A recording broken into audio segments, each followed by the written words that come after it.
नमस्कार, मेरा नाम ज्ञानेश्वर है और आपने देखना शुरू किया है लाइव सिटीज।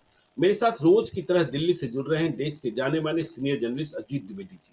अजीत जी, कल रात से ही तेजस्वी यादव ने भौकाल बना रखा था कि आज सुबह कोई बड़ी खुशखबरी देने वाले हैं। सभी परेशान हो गए थे कि आखिर ये खुशखबरी क्या हो सकती है। क्या बीजेपी में कोई सेंधमारी कर ली है? वैसे हमने कल रात को ही डिकोड कर लिया था कि वे सुबह प्रेस कॉन्फ्रेंस करेंगे और घोषणा पत्र जारी करेंगे। हुआ भी ठीक ऐसा ही। तेजस्वी यादव ने आज राष्ट्रीय जनता दल का घोषणा पत्र जारी किया, परिवर्तन पत्र, और 24 जन वचन की बात कही। यह भी कहा, हम हर वचन पूरा होगा, वचन लेते हैं। लेकिन तेजस्वी यादव ने जिन बातों का वचन लिया है या वचन दिया है, यह बात हमें समझ में नहीं आई कि आरजेडी किस कैपेसिटी से, आरजेडी किस हैसियत से इतने वचन ले रही है और दे रही है। क्या आरजेडी देश में सरकार बनाने जा रही है? क्या तेजस्वी यादव देश के प्रधानमंत्री बनने जा रहे हैं? और जिस तरीके के वचन, अब देखिए, पहले वचन की ही बात करें। यह ठीक है कि तेजस्वी यादव बिहार में मैन ऑफ रोजगार, मैन ऑफ नौकरी कहे जाने लगे हैं, जिसे नीतीश कुमार चुनौती। बिहार की बातें करते, देखिए, कुल 23 सीटों पर पार्टी बिहार में लड़ रही है, एक सीट पर झारखंड में लड़ेगी। 2019 में यह पार्टी 0 पर आउट हुई थी और अब देश की बात कर रही है। कांग्रेस पार्टी से यदि बात कर लिया होता, कॉमन मिनिमम प्रोग्राम बना लिए होते, तो बात समझ में भी आती। अब तेजस्वी यादव ने जो पहला वचन दिया है या वचन लिया है, संकल्प लिया है, वे कह रहे हैं 1 करोड़ नौकरी कि 17 साल बनाम 17 महीना बिहार का हवाला दे रहे हैं और कह रहे हैं कि आगे हम, अब पता नहीं, मैं फिर कह रहा हूं, क्या वे यह मान लिए हैं कि वे देश में प्रधानमंत्री बनने जा रहे हैं कि 30 लाख पदों के अलावा जो रिक्त हैं, 70 लाख पदों का सृजन कर कुल 1 करोड़ नौकरियां दें। हम संविदा और अस्थायी पदों को नियमित करने के लिए भी तेजी से अभियान चलाएंगे।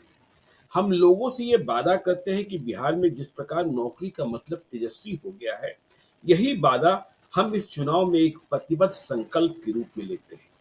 अतः केंद्र में राजद समर्थित गठबंधन की सरकार के गठन के 6 महीने के अंदर 1 करोड़ नौकरियों की नियुक्ति प्रक्रिया प्रारंभ हो जाएगी। तो तेजस्वी की पार्टी शून्य, 0 पर आउट 2019 में। 2024 में कितनी सीटें मिलेगी अनुमान ही व्यक्त कर सकते हैं।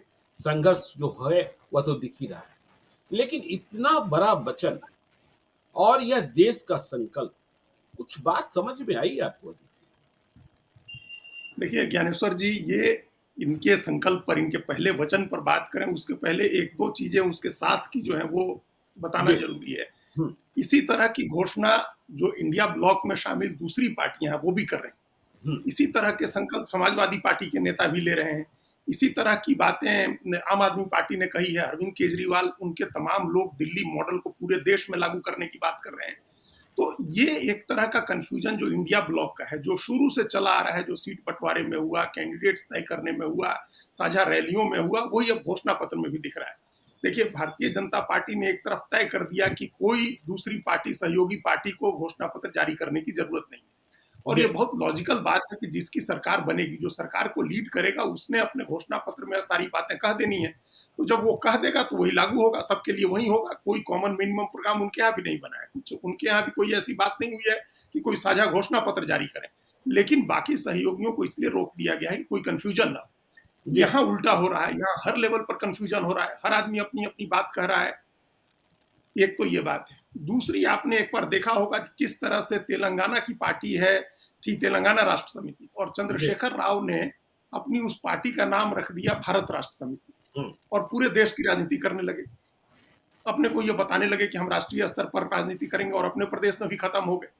तो हम ये टेंडेंसी देख रहे हैं कि हम ये लोगों को बताएंगे कि हम राष्ट्रीय स्तर का वादा कर रहे हैं, देश की बातों में हमारा से है, हम बड़ी बड़ी पार्टी हो गए।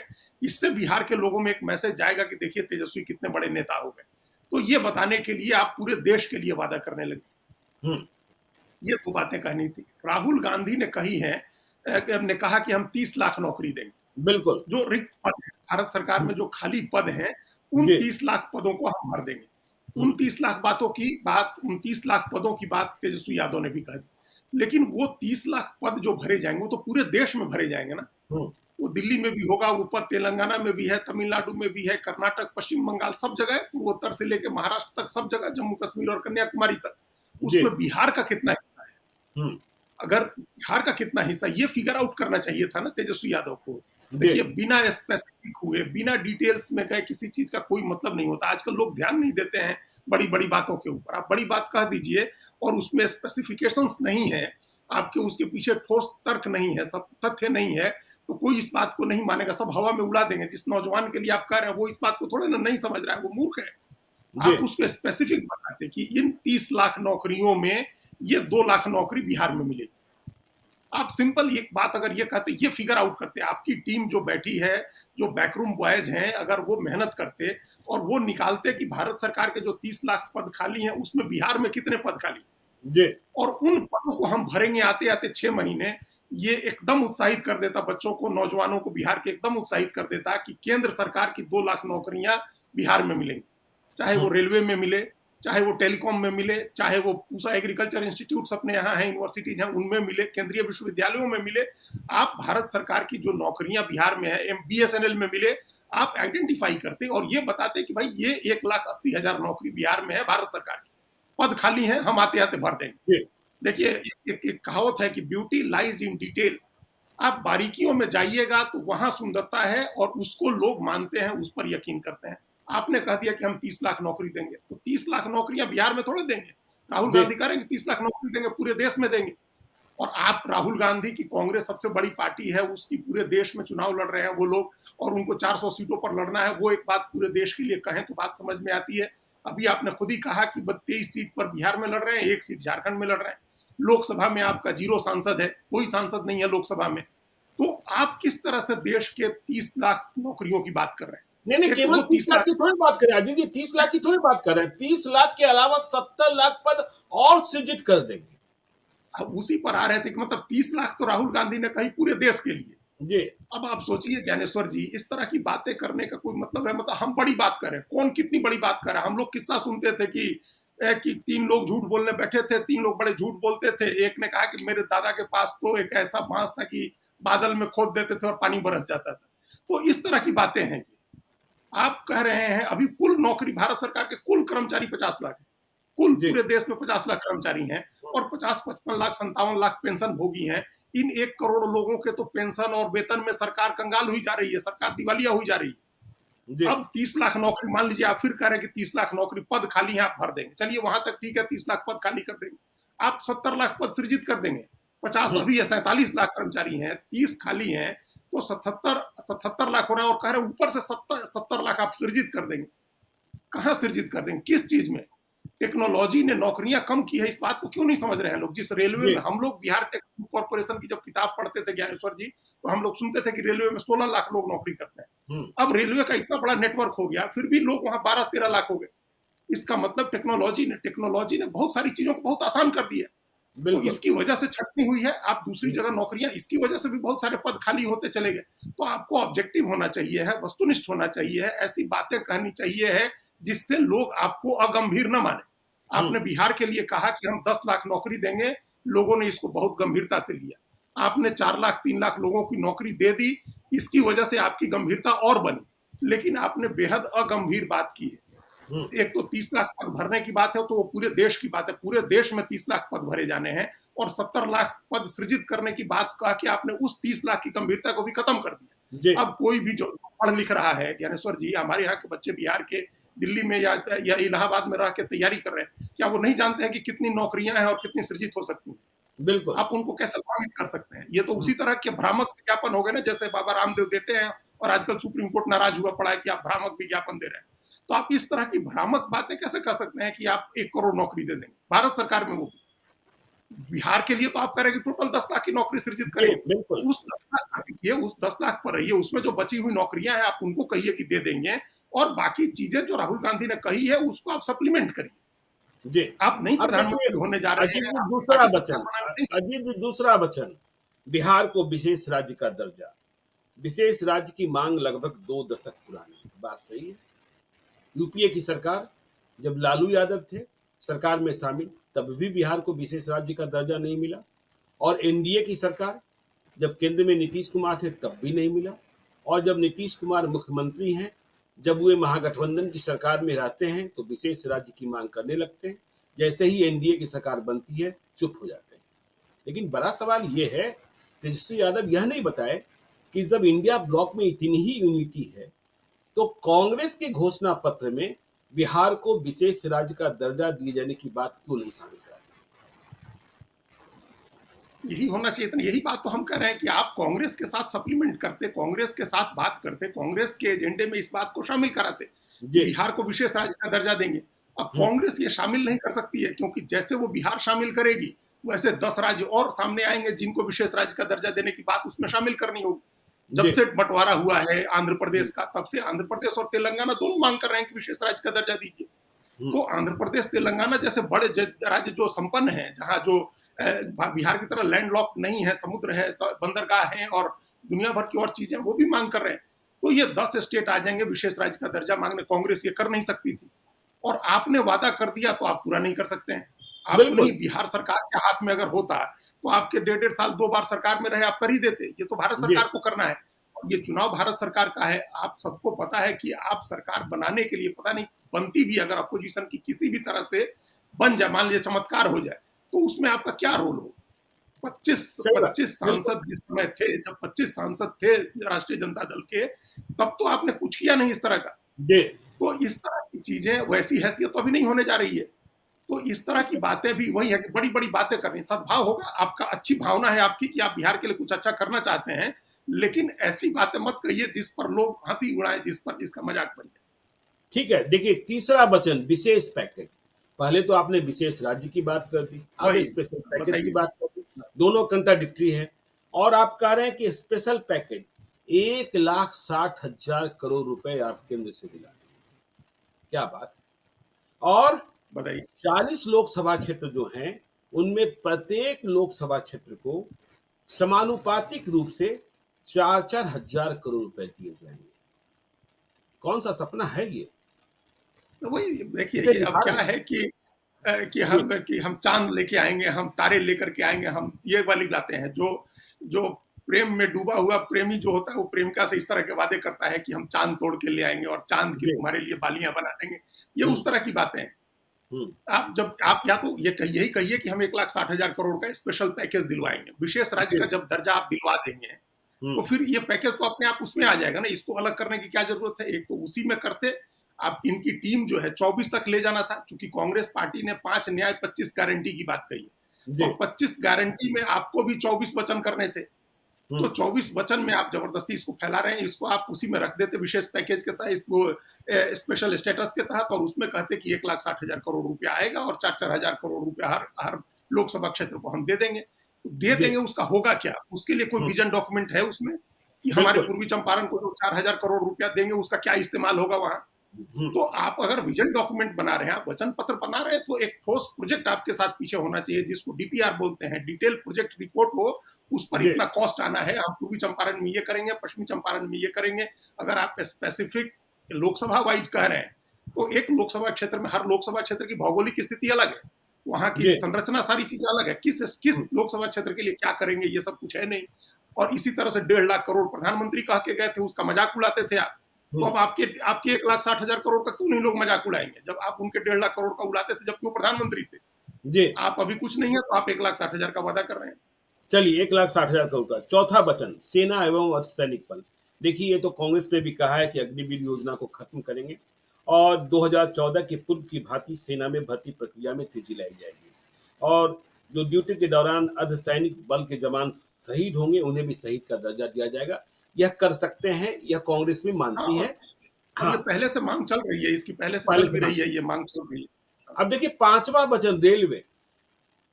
मतलब ये क्या कहा जाए, क्या क्या कह रहे हैं तो इससे ज्यादा मुझे समझ में नहीं आया कि देश की अर्थव्यवस्था, देश की सरकार, और उन्होंने क्या समझा। अब तक तो जुमलेबाज पार्टी दूसरे को कहा जाता था, रेलवे की नियुक्ति को 2014 के पूर्व के मानकों पर ले जाकर इसे दुगनी करते हुए निराश युवाओं को नौकरी के अवसर प्रदान किए जाएंगे। ठीक है, चलिए। रेलवे भर्ती से न केवल युवाओं और उनके परिवारजनों की मदद होगी, बल्कि इसकी सेवा गुणवत्ता में भी सुधार होगा। तो दुगनी कर देंगे नौकरी, मानकों पर लेकर ले जाकर इसे दुगनी करते हुए निराश युवाओं को नौकरी के अवसर प्रदान किए जाएंगे। क्या यह संभव है? देखिए, उन्होंने ये बात कही कि देखिए बुजुर्गों को, बच्चों को जो रियायत मिलती थी उसे बहाल कर देंगे। यह संभव है, यह कांग्रेस वो पार्टी भी ठीक कर है। सकती हाँ, है। लेकिन रेलवे में एम्प्लॉयमेंट को आप डबल कर देंगे। टेक्नोलॉजी आ रही है, टेक्नोलॉजी के कारण अवसर कम हो रहे हैं, और यदि दुगने कर देंगे तो उन्हें रखेंगे कहाँ? क्या करेंगे? क्या काम लेंगे उनसे? कहाँ से पैसा लाएंगे? देखिए ये तो यही बड़ी तो हम बात कह रहे थे कि आपको जो, अगर आपके पास डिटेल प्रोजेक्ट रिपोर्ट होती, आप अगर राष्ट्रीय पार्टी होती जैसे कांग्रेस बीजेपी है, तो आप ये प्लान करते कि आप ये बताते कि रेलवे के नेटवर्क का कितना विस्तार करेंगे आप, जी। और जब वो विस्तार होगा तो कितना मैन पावर की जरूरत होगी, और हम्म। उसमें फिर कितनी बहाली होगी। हम्म। अगर रेलवे की नौकरी आप कह रहे हैं कि दुगनी करेंगे, मतलब अगर 12 लाख आदमी है तो 12 लाख आप और बहाल करेंगे, जी। तो ये तो पूरे देश में बहाली होगी ना। इसमें आपकी क्या मतलब, बिहार का उसमें कितना हिस्सा होगा? हम्म। आप पूरे देश, आप क्यों तमिलनाडु के युवाओं के लिए वादा कर रहे हैं भाई पटना में बैठ करके? वो करने दीजिए ना, एम के स्टालिन करेंगे वहां। आप पूरे बिहार, पूरे देश के युवाओं के लिए आप वादा कर रहे हैं कि रेलवे में नौकरी दुगनी कर देंगे, तो पूरे देश में नौकरी दुगनी होगी। उसके लिए जी। पहले नेटवर्क बढ़ाना होगा, रेलवे का नेटवर्क का विस्तार करना होगा उसके लिए, हम्म। और इतना विस्तार होगा तब इतनी नौकरियां बनेंगी। तो वो उसके पीछे कितना कॉस्ट आएगा, कितने लाख करोड़ रुपए का कॉस्ट आएगा रेलवे के उस इंफ्रास्ट्रक्चर के डेवलपमेंट में, जिससे जॉब क्रिएट करेंगे। अभी जो रेलवे का ढांचा है उसी में 12 लाख आदमी और बहाल कर देंगे। जी। तो ये क्या, इसका मतलब क्लैरिटी तो नहीं है, इसमें कोई स्पष्टता तो नहीं है कि आप क्या कर रहे हैं। हाँ, रियायत वाली बात आपने ठीक है कह दी, हम पत्रकारों को भी रियायत मिलती थी कोरोना के बिल्कुल। पहले। हम जो पीआईबी से भारत सरकार से एक्रीडेटेड जर्नलिस्ट थे, उनको आधे दाम पर टिकट मिलता था पति पत्नी को सफर करने के लिए, वो खत्म हो गया। बुजुर्गों के लिए खत्म हो गया, मरीजों के लिए खत्म हो गया। आप उसको बहाल कर दीजिए, ये अच्छी बात है, ये अच्छा वादा है। प्लेटफॉर्म टिकट आप सस्ते कर देंगे, आप सेफ्टी सिक्योरिटी के उपाय करेंगे, रेलवे मंत्री रहे या लालू यादव, ये सब बातें कहिए, इसमें कोई दिक्कत नहीं है। लेकिन रोजगार का वादा करके आप युवाओं को अब ज्यादा छलने का है, ये मतलब उनको भ्रमित करने का, उनके साथ छल करने का है, आप उनको झूठी उम्मीद पैदा करने का है, ये ठीक बात नहीं है। हाँ, बिहार में नौकरी दिला देंगे, यह बात आप कर सकते हैं। देखिए आगे बात है, छठा वचन एयरपोर्ट। बिहार में पूर्णिया, गोपालगंज, मुजफ्फरपुर, भागलपुर एवं रक्सौल एयरपोर्ट को शुरू किया जाएगा। आपका चंपारण भी है, खुश हो जाइए अजीत जी। राज्य के आर्थिक विकास, पर्यटन एवं यात्रियों की सहूलियत के लिए आवश्यक है कि सभी प्रदेशों और पूर्वी पड़ोसी देशों के साथ अच्छी कनेक्टिविटी हो। एयरपोर्ट शुरू करा देंगे। देखिए प्रधानमंत्री ने भी ज्ञानेश्वर कहा जी, है। जी। प्रधानमंत्री ने भी हम कहा। लोग हम लोग जी। जब पत्रकारिता का कोर्स शुरू किए थे, तो जी। प्रभाष जोशी ट्रेंड करते थे जनसत्ता में। तो हम्म। उस समय शुरू शुरू में वो लिखाते थे कि किन किन मंत्रालयों के आगे केंद्रीय नहीं लिखना है, जी। क्योंकि कुछ मंत्रालय ऐसे हैं जो सिर्फ केंद्र का होता है, वो राज्यों का मंत्रालय नहीं होता है। जैसे हम लोग केंद्रीय वित्त मंत्री लिखेंगे क्योंकि वित्त मंत्री राज्यों में भी होता है, केंद्र में भी होता है। जी। लेकिन केंद्रीय रेल मंत्री कभी नहीं लिखा जाता है, क्योंकि रेल मंत्री नागर हमेशा विमानन में भारत लिखा सरकार जाता का। है। जी। उसी तरह केंद्रीय नागरिक विमानन मंत्री नहीं लिखा जाता है, क्योंकि वो हाँ। हमेशा भारत सरकार का ही होता है। जी। तो ये भारत सरकार के सब्जेक्ट हैं ये सब। हम्म। आप भारत सरकार के सब्जेक्ट में आप इस तरह से वादा कर रहे हैं जैसे आपकी सरकार बनने जा रही है और आप उस वादे को पूरा करने वाले हैं। तो एक तो ये है कि चलिए चलिए मान लीजिए कि बहुत आशावान व्यक्ति हैं ये, आशावादी आदमी इसी को कहते हैं गोपालगंज को कि भी भाई शामिल कर लिए हैं, गोपालगंज और रक्सौल दोनों को शामिल कर लिए हैं। तो पूर्णिया, ये मुजफ्फरपुर, आशावादी भागलपुर आदमी, तो है ही। जी। हाँ। ज्ञानेश्वर जी, इसको आशावादी आदमी बोलते हैं। हम लोग जी। आशावादी आदमी की परिभाषा एक पढ़े थे कि ऐसा आदमी, ऐसा गंजा आदमी जो हम्म। जो बाल उगाने का तेल उसी से खरीदेगा जो कंघी मुफ्त में देता हो। तो जी। इस तरह की बातें कर रहे हैं, इतना आशावाद, ये प्रचंड आशावाद जिसको बोलते हैं, वो है ये कि हम मंत्रालय मिल जाएगा और छे छे। अरे भारत सरकार ने एक उड़ान स्कीम शुरू की है, और उस उड़ान स्कीम के तहत छोटे छोटे हवाई अड्डे जगह जगह बन रहे हैं, डेवलप किए जा रहे हैं। लेकिन उसके लिए ट्रैफिक होना चाहिए है, उसके लिए लोगों की इकोनॉमिक कैपेसिटी अच्छी होनी चाहिए है। आपको पता है ज्ञानेश्वर जी, कुशीनगर जैसे इंटरनेशनल अंतरराष्ट्रीय महत्व की जगह पर एयरपोर्ट बंद है क्योंकि फ्लाइट्स नहीं है, लोग ट्रेवल नहीं करते हैं। कानपुर की कनेक्टिविटी कितनी है?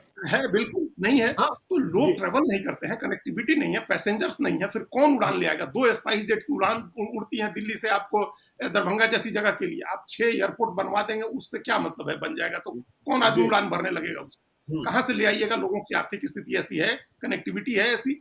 तो लेकिन बस ये है कि कुछ बड़ी बातें कहनी है, बड़ी-बड़ी बातें कहनी है, तो बड़ी बातें कह दी। उम्मीद है हम बनेंगे, नागरिक उड्डयन मंत्री नहीं, बनेगा हमारा आदमी और इस तरह से कर देंगे। रक्सौल उड़ के कौन जाएगा और गोपालगंज उड़ के कौन जाएगा? अब देखिए, अब ये कह सकते हैं कि गोपालगंज में भाई गोपालगंज के लोग, सीवान के लोग सौदिया में बहुत आते हैं, अब उनके लिए ठीक है। चलिए, आपने कहा ही कि अत्यधिक आशावादी। 7वां वचन, यह भी प्रधानमंत्री होना जरूरी है तेजस्वी यादव को। 10 फसलों पर एमएसपी एवं स्वामीनाथन रिपोर्ट को लागू करेंगे। बिहार के उत्पादों के लिए अधिकतम एमएसपी सुनिश्चित करें। बिहार के उत्पाद के लिए सुनिश्चित कर देंगे और देश के लिए नहीं सुनिश्चित करेंगे। राहुल गांधी कर पाएंगे देखिए क्या? हमको तो जी। जब हमने ये वचन पढ़ा तो कि हम हाँ। 10 फसलों पर एमएसपी देंगे। देखिए 22 फसलों पर अभी एमएसपी मिलती है। हम्म। अभी जो भारत सरकार का कानून है उसमें 22 फसलों पर एमएसपी दी जाती है, जिसमें अनाज है, धान है, गेहूं है और ज्वार, बाजरा, जौ, रागी, ये सब अनाज हो गए। दालों में अरहर है, मसूर है, उड़द है, ये सब दालें हैं। कपास है, इसके ऊपर है। टोटल 22 फसल है जिन पर अभी एमएसपी दी जाती है। जी। तो एमएसपी देने का तो कोई मामला ही नहीं है, एमएसपी दी जा रही है ऑलरेडी। पहले तो जी। आप कहते कि नीतीश कुमार ने जो एपीएमसी को भंग कर दिया है, एग्रीकल्चर प्रोड्यूस मार्केट जो होती थी, हम व्यापार लोग मंडल बाजार समिति। समिति कहते थे, हम्म। उसको भंग कर दिया। आप उसको बहाल करेंगे, खरीद का सिस्टम तो पहले बनाइएगा, तब तो एमएसपी करिएगा। बिहार में जी। किसान की अनाज खरीदने का कोई सिस्टम नहीं। आप 10 फसल पर एमएसपी देंगे, एमएसपी की बात ही नहीं हो रही है। किसान अभी ज्ञानेश्वर जी जो आंदोलन कर रहे थे, वो कह रहे थे कि एमएसपी की कानूनी गारंटी दीजिए, जो राहुल गांधी ने कही है कि हम कानून बना करके देंगे कि एमएसपी के नीचे से नीचे के नाम पर अनाज की खरीद कानूनी रूप से अपराध होगा। ये एमएसपी की कानूनी गारंटी देनी है। एमएसपी 10 फसलों पर क्या देंगे, 22 फसलों पर है और किसान मांग कर रहे हैं कि हर फसल पर दीजिए। तो बिल्कुल। हर फसल पर एमएसपी देने की मांग हो रही है। आप हर फसल पर दीजिए और उसकी कानूनी गारंटी दीजिए। और ये बहुत बड़ी बात है, ये बहुत बड़ा वादा इस देश के अन्नदाता के लिए। आप कहिए एमएस स्वामीनाथन की का जो नॉर्मल फॉर्मूला नहीं, जो C2 फॉर्मूला नहीं, उसमें पूरा A1 प्लस C2 जो फॉर्मूला है, जिसमें आप उसके जमीन के का किराया भी हो, उस किसान परिवार के हर व्यक्ति की मजदूरी भी हो, फसल की लागत हो, उस सब जोड़ करके दीजिए और उसकी कानूनी गारंटी करिए। ये 10 अरे फसल क्या होता है, 22 फसल का तो मिल रहा है पहले से। अब इन्होंने कह दिया, देखिए किसानों को कृषि कार्य हेतु बिजली मुफ्त दी जाएगी। दिलवा दीजिए ना, झारखंड में सरकार में शामिल है ना आप, दिलवा दीजिए। जहां जहां सरकारें हैं, ये हिमाचल प्रदेश में सरकार है, दिलवा दीजिए। जहां तेलंगाना में सरकार है, दिलवा दीजिए। किस बात का इंतजार करें? 8वां वचन, 500 रुपए में गैस सिलेंडर झारखंड में दिला देते, सरकार में रहे ना। घरेलू है। गैस सिलेंडर की बढ़ती कीमतों एवं महंगाई ने गरीब और निम्न आय वर्ग की कमर तोड़ दी है। हम वादा करते हैं कि पूरे देश में, देखिए तेजस्वी यादव वादा कर रहे हैं, हम पूरे वादा देश में करते हैं कि पूरे देश में इसकी कीमत 500 रुपए से अधिक नहीं होगी। क्या बात है? देखिए, हम ये वाला वादा भी जो है ना, ये इसको के चंद्रशेखर राव सिंड्रोम कहिए। जी। ये ऐसा सिंड्रोम है, हर आदमी को लग रहा है कि देश का नेता हो गया। हम्म। अबे निश्चित रूप से, जैसे राजस्थान में किया अशोक गहलोत ने, 500 रुपए में सिलेंडर देना शुरू किया। आप कहिए कि बिहार में हम 500 रुपए में सिलेंडर दिलवाएंगे। हाँ, बाकी जगह जो है वो करेगा। बिल्कुल। ये तो पूरे देश में बाकी कर रहे जगह हैं। जो, हाँ वही कह रहे हैं ना। तो ये के चंद्रशेखर राव का सिंड्रोम है कि हम बैठे हैं हाँ। तेलंगाना में, लेकिन वादा पूरे देश के लिए करेंगे हम। जी। तो ये है कि ये 500 बिहार में कहिए, और ये अच्छी बात है। अब तो 800-900 पर आ ही गया है। पहले 1100 था, फिर भारत सरकार ने उज्ज्वला योजना में एक बार 300, एक बार 200 फिर सब्सिडी दी, उसको कम तो कर ही दिया है। उज्ज्वला के जो लाभार्थी हैं उनके लिए तो आ ही गया 600 रुपए में। आप भी कह दीजिए कि 500 रुपए में देंगे, उसमें क्या दिक्कत है, वो दीजिए। लेकिन आप पूरे देश अजीत के लिए जी, वादा कर रहे हैं क्या? इससे पहले तो आवश्यकता इस बात की थी कि देखिए देश में सबसे महंगा पेट्रोल डीजल बिहार में मिल रहा है। अब आप मिल रहा ये है, बताइए। कहते, हाँ आप ये कहते कि हम वैट कम कर देंगे, हम वैट कम कर देंगे। ये बड़ा वादा था जी। कि आप ये 50% आप के कहते, करीब, 50% करीब बिहार सरकार टैक्स ले रही है। मतलब जी। दोनों सरकारें मिल करके, उसमें ज्यादा हम्म। टैक्स स्टेट गवर्नमेंट का। आप उसको कहिए कि हम कम करेंगे, आकर के 20 रुपया पर लीटर पेट्रोल डीजल के दाम कम कर देंगे। हाँ। ये तो कहिए, लोग खुश हो जाएंगे, उसमें क्या है। बिल्कुल। अब देखिए 200 यूनिट फ्री बिजली, अब तो फ्री बिजली का चलन ही हो गया है। ये कह रहे हैं बिजली की बेतहाशा बढ़ती कीमतों पर लगाम लगाने के लिए एक आयोग का गठन किया जाएगा। साथ ही हर एक घरेलू उपभोक्ता को 200 यूनिट बिजली फ्री दी जाएगी। चलिए, बहुत लोग वादा कर रहे हैं। मंडल कमीशन, कोर मुद्दा, वंचितों, उपेक्षितों एवं पिछड़ों के कल्याणार्थ मंडल कमीशन की शेष सिफारिशों को लागू किया जाएगा। रोहिणी कमीशन की बात नहीं की है, मंडल कमीशन की बात जरूर की है। रोहिणी कमीशन का लोचा क्या है, यह वही तो अभी समझते नहीं। वर्गीकरण की जरूरत है। जी, देखिए आगे करें औद्योगिक इकाइयों की सहायता। बिहार में औद्योगिकीकरण को बढ़ावा देने के लिए इंडस्ट्री लगवाइए, अच्छी बात है। लघु और मध्यम उद्योगों को बढ़ावा दिया जाएगा। बिहार की बात कर रहे हैं, अच्छी बात कर रहे हैं। कृषि आधारित एवं खाद्य प्रसंस्करण उद्योगों की स्थापना हमारी प्राथमिकता होगी। स्टार्टअप इनक्यूबेटर, अच्छे अच्छे शब्द ला रहे हैं तेजस्वी जी। हाँ हाँ हाँ हाँ। हाँ, अच्छे अच्छे शब्द ला रहे हैं। राज्य में और देश के स्तर पर उद्यमिता को बढ़ावा देने के लिए अच्छे व्यावसायिक विचारों और योजनाओं वाले युवाओं को मार्गदर्शन और प्रारंभिक पूंजी प्रदान की जाएगी। इस कार्यक्रम में बिहार के ही सफल व्यवसायी लोगों से सहायता ली जाएगी। ठीक है, प्रतियोगिताएं आयोजित की जाएंगी। अब देखिए कह रहे हैं फ्रंटलाइन कार्यकर्ता। कल नीतीश कुमार ने कहा था नालंदा में 1 करोड़ 31 लाख जीविका दी। 4 जून को नतीजे के दिन देखना होगा कि 1 करोड़ 31 लाख जीविका दीदी हैं यदि नीतीश कुमार के, तो इनके मत तो बिल्कुल ही मिलने चाहिए। तो बिल्कुल खैर, बिल्कुल। हाँ जी, तो फ्रंटलाइन कार्यकर्ता, आंगनबाड़ी, आशा और मध्याह्न भोजन प्रदाताओं के वेतन एवं मानदेय को बढ़ाया जाएगा। ठीक है, अब लेकिन ये बिहार की बात कर रहे हैं या देश की बात कर रहे हैं नहीं पता। व्यवस्था को मजबूत करने के लिए और नियुक्तियां की जाएगी। गरिमा और आर्थिक अवसर, 14वां वचन। हम आर्थिक रूप से कमजोर वर्ग के लोगों को घर बनाने और छोटे व्यवसाय शुरू करने में मदद करने के लिए विशेष कार्यक्रम बनाएंगे। इसका मतलब जो तेजस्वी यादव कह रहे हैं A to Z वाली बात, हम आर्थिक रूप से कमजोर वर्ग, तो इसमें तो सामान्य वाले भी आ गए। तो उनको ये ध्यान में कह रखा रहे गया हैं, है। हाँ ध्यान रखा गया। यह कार्यक्रम दुकान, छोटे कारखाने या सेवा क्षेत्र में व्यवसाय शुरू करने के लिए ट्रेनिंग, प्रारंभिक पूंजी और बिक्री पर केंद्रित होगा। शिक्षा, 15वां वचन। हम सरकारी स्कूलों, कॉलेजों और विश्वविद्यालयों का तेजी से ऑडिट करेंगे। बिहार में बहुत विवाद है विश्वविद्यालयों के ऑडिट पर। के पाठक करा रहे हैं, राजभवन कह रहा है जी। तेजी से ऑडिट करेंगे तथा उनके बुनियादी ढांचे और मानव संसाधनों को अपडेट करेंगे। छात्र और शिक्षक अनुपात में नियुक्तियों की राष्ट्रीय नियमावली बनाएंगे। बन जाए ना, इससे अच्छी बात क्या हो सकती है। हॉस्पिटल में नहीं, अनुपात में ये डॉक्टर हो जाए जी। समयबद्ध ये तरीके से बात इसकी निगरानी के लिए एक विशेष टास्क फोर्स बनाई जाएगी। बिल्कुल प्रधानमंत्री की तरह बोल रहे हैं। स्वास्थ्य, स्वास्थ्य का अधिकार कानून लाएंगे जिसमें मुफ्त परामर्श, नैदानिक सेवाएं, दवाएं और उपभोग्य वस्तुएं और उपचार प्रदान करने के लिए एक सार्वभौमिक सार्वजनिक स्वास्थ्य सेवा कार्यक्रम शुरू किया जाएगा।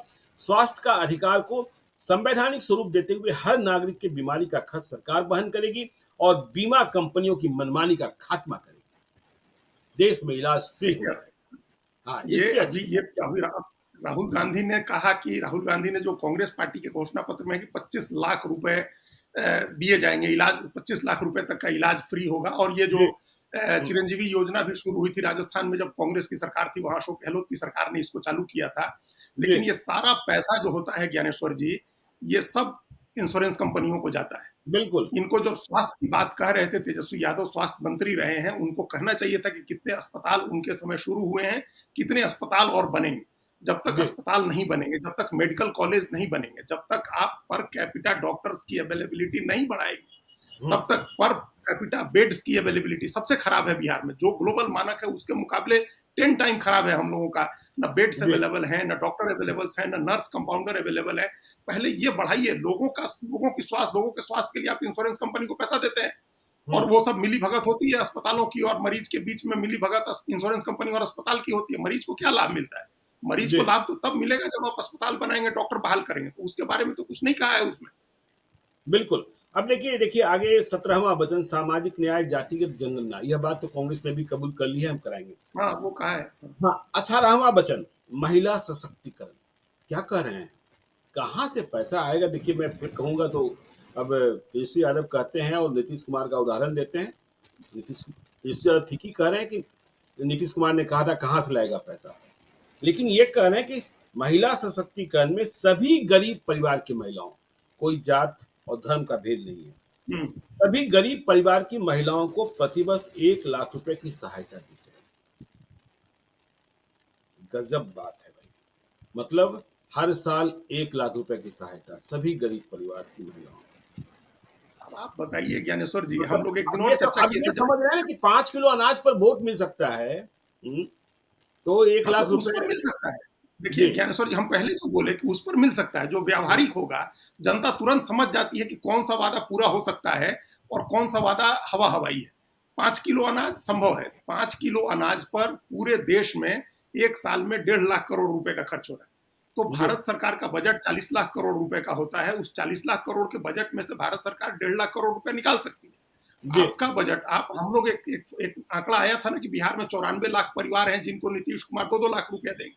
हम्म 94 लाख परिवारों को, जब वो सामाजिक न्याय, जब जनगणना के आंकड़े आए थे आर्थिक सामाजिक गणना के, तो उन्होंने कहा था कि 94 लाख परिवारों को 2-2 लाख रुपए देंगे। एनडीए सरकार बनते ही वो बात खत्म हो गई है, कोई चर्चा नहीं हो रही है। अब वो बात खत्म हो गई, अब उसकी बात नहीं हो रही है, 2-2 लाख जी रुपया देंगे। अब हम्म हम उसी आंकड़े को माने, 94 लाख मतलब 1 करोड़ परिवार अगर हैं, गरीब हैं 1 करोड़ परिवार, आप जी उनको 1-1 लाख रुपया देते हैं हर साल, तो हर साल 1 लाख करोड़ रुपया चाहिए। बिल्कुल 1 लाख करोड़ रुपया। बिहार सरकार का बजट 2,62,000 करोड़ का होता है, हम्म और आप एक वादे पर कह रहे हैं कि आप 1 लाख करोड़ रुपया हर साल खर्च कर देंगे। अब कोई पूछेगा कहां से पैसा आएगा, तो आप उसी को लगिएगा मजाक उड़ाने, उसी को चिढ़ाने लगिएगा कि आप लोग तो नौकरी में भी कह रहे थे कहां से पैसा आएगा। अरे 1 लाख करोड़ रुपया कहां से आएगा? 2,62,000 करोड़ का तो बजट है टोटल। जी और 1 करोड़ परिवार को भी अगर 1-1 लाख रुपया देते हैं, परिवार में, हर परिवार में, हम गरीब परिवार आप कह रहे हैं, गरीब परिवार कितना है? बिहार में 3 करोड़ परिवार है, 1 करोड़ परिवार गरीब है। हर परिवार, गरीब परिवार की एक महिला को 1 लाख रुपया देते हैं, तो आपको 1 लाख करोड़ रुपया हर साल देना होगा। तो हर बिल्कुल साल 1 लाख करोड़ रुपया कहां से आएगा बिहार में? तो कुछ भी कह दिए, कह दिया, कह के हो गया। आप इस पर नगाड़ा बजाइए, सब आदमी ताली पे, क्या गजब समाजवादी बात कह दिए। चलिए 19वां वचन कानून और व्यवस्था की बात उन्होंने की है। कानून प्रवर्तन निकायों जैसे पुलिस इत्यादि को लोगों के प्रति अधिक उत्तरदायी और संवेदनशील बनाया जाएगा। ठीक है, अच्छी बात है। 20वां आरक्षण, देखिए इन्होंने कह दिया वंचितों, उपेक्षितों, पिछड़ों, दलितों, आदिवासियों, गरीबों के लिए बिहार की तर्ज पर आरक्षण की सीमा बढ़ाकर पूरे देश में 75% कर दी जाए। हम सरकारी ठेकों में दलित, पिछड़ों और आदिवासी समुदायों की हिस्सेदारी देकर देश में आरक्षण 75% हो जाएगा। तेजस्वी यादव की चली इस तो बात का जी वादा कर रहे हैं, तो ये वादा देखिए, अब राहुल गांधी ने भी किया है, 75% करने का, आरक्षण बढ़ाने का वादा हो गया है। जी बिहार में भी आरक्षण बढ़ा दिया गया है, 75% से ऊपर कर दिया गया है। हम्म झारखंड में भी है, छत्तीसगढ़ में भी है, सब जगह किया गया है। लेकिन हम्म हमको अभी, ज्ञानेश्वर जी, अभी तक जितना आपने पढ़ा, 20 के करीब आप वचन पढ़ चुके, जी और 20%। सामाजिक न्याय आ चुका, आरक्षण का मुद्दा आ चुका। तो हर बार आपने जब पढ़ा, तो उसमें दलित, पिछड़ा, आदिवासी पढ़ा। अभी तक आप जितना पढ़े, हमको एक बार मुसलमान शब्द नहीं सुनाई दिया है।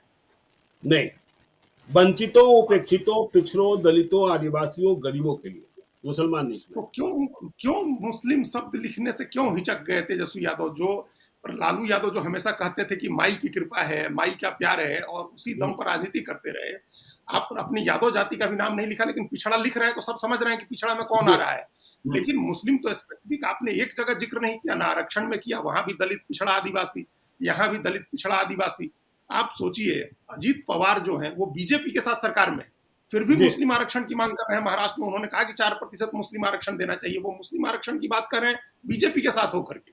जी और जो पार्टी पूरे टाइम मुस्लिम की राजनीति करती है, एमवाई राजनीति कर रही है, 18% वोट है, हमको नहीं लगता कि पूरे घोषणा पत्र में एक जगह भी मुस्लिम शब्द लिखा हुआ है। नहीं नहीं लिखा एक है जगह नहीं आपको लिखा तो। हुआ होगा। हाँ जी अभी जो सामाजिक न्याय आरक्षण देख लिए हम लोग, कहीं आया नहीं है। हम्म तो ये एक तरह का जो आशंका है, भय है, एक तरह का जो आप हिम्मत नहीं कर पा रहे, आप साहस नहीं जुटा पा रहे। वोट चाहिए, लेकिन ढक छुप के, जी पर्दे के पीछे जो है, चोरी छिपे चाहिए, खुल के नहीं करेंगे हम आपका समर्थन। चलिए 21वां वचन युवा आयोग की बात की है। बहुसंख्यक आबादी युवा हैं, इसके लिए राष्ट्रीय युवा आयोग का गठन किया जाएगा, कई बार हुआ है। ओपीएस पुरानी पेंशन बहाली, यह तो राहुल गांधी भी कर रहे हैं। देखिए अब नहीं, नहीं, एक बात यहाँ, ज्ञानेश्वर जी, कांग्रेस जी ने ओल्ड पेंशन स्कीम नहीं, कांग्रेस ने उसको छोड़ दिया है चुनाव अपने घोषणा पत्र। अच्छा कांग्रेस ने छोड़ दिया। कांग्रेस ने स्टेट्स में कहा, कांग्रेस ने राजस्थान में लागू कर दिया, कांग्रेस ने हिमाचल प्रदेश में लागू कर दिया, कांग्रेस ने हम्म राज्यों में कहा। जब हम्म अपना लोकसभा चुनाव का राष्ट्रीय घोषणा पत्र बनाया, तो उसमें ओल्ड पेंशन स्कीम कांग्रेस ने गायब कर दी। अच्छा, लेकिन ये कह रहे हैं केंद्र और राज्य में हमारी सरकार आने पर ओपीएस आप ओल्ड बताइए। पेंशन स्कीम पुरानी पेंशन योजना को बहाल किया जाएगा। ओपीएस लागू अब करने ये से देखिए, सरकारी कर्मियों, पेंशनरों और उनके रिश्तेदारों को मिलाकर लगभग 10 करोड़ लोगों को इसका लाभ मिलेगा। तो ये एकदम सरासर जो है गलत है, इसका कोई मतलब नहीं है। अगर जी। अब कांग्रेस पार्टी जो आपके ग्रुप की, जो आपके ब्लॉक की सबसे बड़ी पार्टी है, उसने अपने घोषणा पत्र में ओल्ड पेंशन स्कीम नहीं शामिल किया। तो अब आप हम्म। एक स्टेट की पार्टी हो करके इसकी घोषणा कर रहे हैं, तो कैसे आप करा पाएंगे? अब जी। यहाँ इतना बड़ा विरोधाभास है कि कांग्रेस सबसे बड़ी पार्टी है, उसे आपने बात ही नहीं किया, उसका घोषणा पत्र भी नहीं देखने की जरूरत समझी कि उसने ओल्ड बिल्कुल। पेंशन स्कीम उसमें नहीं रखा हुआ है, और आपने हम्म। अपने यहाँ शामिल कर दिया और पूरे देश के लिए वादा कर दिया। ये भी कहते कि हम बिहार में लागू कराएंगे, तो एक बात समझ में आती, इसमें भी पूरे देश के लिए कर दिया। चलिए देखिए, 23वां वचन, फिल्म और टीवी प्रशिक्षण और फिल्म सिटी का निर्माण, ये बहुत दिनों से बात चली आ रही है, कब कराएंगे पता नहीं। बिहार में एक जमाने में बिहार राज्य फिल्म विकास निगम भी हुआ करता था, अब है कि नहीं है मुझे भी जानकारी नहीं है। 24वां, धरोहर और पर्यटन, बिहार के सभी धर्मों के ऐतिहासिक धार्मिक स्थलों का जीर्णोद्धार कर उन्हें ऐतिहासिक स्थल बनाने की कार्यवाही की जाएगी। कर दीजिए ना, इससे तो ज्यादा अच्छा काम हो ही नहीं सकता है। लेकिन बिल्कुल दुख नहीं हो तो सकता। हाँ, लेकिन दुख तो तब होता है कि पटना से राजगीर माननीय मुख्यमंत्री नीतीश कुमार जी, माननीय नेता विरोधी दल तेजस्वी यादव जी, माननीय उप मुख्यमंत्री सम्राट चौधरी जी 1.5 घंटा में पहुंच सकते हैं, 1 घंटे में भी पहुंच सकते हैं। लेकिन जब आम लोगों को जाना हो, हमको और आपको जाना हो, तो आप 4 घंटे में भी पहुंच जाएंगे, इसकी गारंटी नहीं है।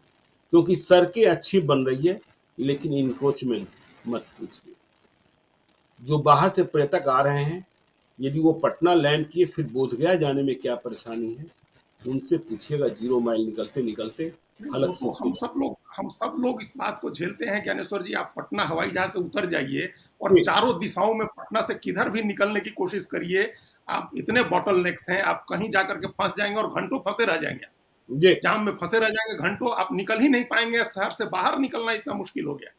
तो अगर बिल्कुल। पर्यटन का विकास करना है, ये बहुत अच्छी बात है, और बिहार में पर्यटन की बहुत संभावना है, फिल्म हम्म। की भी बहुत संभावना है। लेकिन आप किसी से पूछिए, इतने कोई फिल्म, क्या फिल्म हम लोगों क्या कोई हॉलीवुड का आदमी आकर के कोई फिल्म शूट, बॉलीवुड का, मुंबई का कोई आदमी आकर फिल्म शूट कर रहा है हमारे यहाँ? भोजपुरी लोग वाला यहाँ नहीं कोई कर रहा है, भोजपुरी वाला नहीं कर रहा है। भोजपुरी फिल्मों के सब चीजें बाहर हो रही हैं जी। जा करके। तो अब उसको डेवलप करना चाहिए। पर्यटन हम लोगों का जो धरोहर है, वो हम लोगों की सबसे बड़ी पूंजी है। भारत का जो गौरवशाली इतिहास है, जी। वो बुनियादी रूप से बिहार का इतिहास है ज्ञानेश्वर जी। इस बात को हम लोग पूरे गर्व के साथ कहते हैं कि जो कुछ भी भारत में बड़ा है, गौरवशाली है, वो बिहार का है। बिल्कुल। इसके बावजूद बिहार के उस गौरव को पूरी दुनिया के लोगों तक पहुंचाने का कोई उपाय नहीं किया, किसी ने कोई सीरियस उपाय नहीं किया है। अगर ये वादा कर रहे हैं और मौका मिले करें, तो बहुत अच्छी बात होगी। चलिए, तो देखिए बहुत अच्छी बात होगी, लेकिन जिस तरीके के वचन लिए गए हैं वह कैसे पूरे होंगे? क्योंकि यह बात तो तय है ना कि तेजस्वी यादव प्रधानमंत्री नहीं बनने जा रहे हैं। यदि प्रधानमंत्री बनना भी होगा तो राहुल गांधी बनेंगे ना, पहले मोदी हटे। और लालू यादव ने कह रखा है कि दुल्हा तो राहुल गांधी है, हम सभी तो बाराती हैं। तो जो बातें दुल्हा को कहनी थी, लड़की तो दुल्हा ही पसंद करेगा ना। हाँ। वो सहबाला तो कह रहा है। हाँ, सहवाला कह रहा है कि हमने यह कह दिया तो ये हो गया। ये तो अजीब अजीब बात है भाई। खैर चलिए, तो हम चर्चा करते रहेंगे बिहार की। आप देखते रहिए लाइव सीरीज को। यदि अब तक आपने हमारे यूट्यूब चैनल लाइव सीरीज को सब्सक्राइब नहीं किया है तो जरूर कर लीजिएगा।